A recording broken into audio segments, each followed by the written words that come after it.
Sometimes I do cuss like a sailor, and that's an insult to sailors because the Army does it better.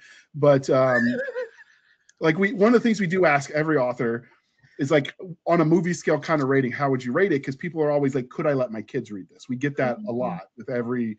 So is that what got you deciding to create like the book cave? Because you were looking to figure out what you could let your family engage with?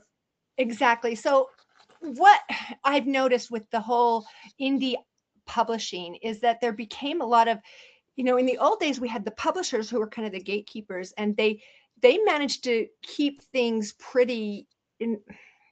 I don't want to say, I mean, generally speaking, in the old days, you wouldn't find more than 30 swear words in a book. Okay. For example, were exceptions, but nowadays, I mean, in some of the indie authors, it's like, we're talking 500. And you're almost like, well, are there any other words in the book? But and it really did. People were getting upset. I mean, I was getting upset. I have read some really great books, and then I'm just like, oh, stop it already. You sound like you're just like a 22-year-old who, I don't know what, hasn't learned how to speak properly because every other word. And it to me, it destroyed the story. So I thought, well, if I could tell if a book is good before, and if I didn't have to read it before giving it to my daughter.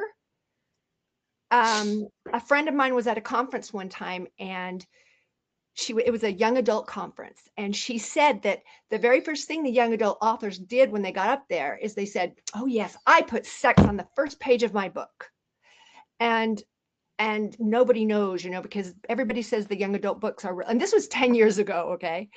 And she goes, when she got up there, she said, and I don't. She goes, my books are just really funny and clean, and she was like the outcast, and she is really funny. She really is. It's Jeanette Rollison, Oh, Jeanette's a doll. She's amazing, an amazing writer. But anyway, she was shocked because she said and as she got to talking more with the authors, they said, the parents don't ever look what's in these books, and these kids just love this stuff, and we hook them right from the beginning. And I'm thinking, well, maybe parents for younger, teens should have the right to know what's in these books. You don't let your 13-year-old go to an X-rated movie, do you? Not usually, but anyway. One would hope so not. I thought this would be great if we could actually rate all the books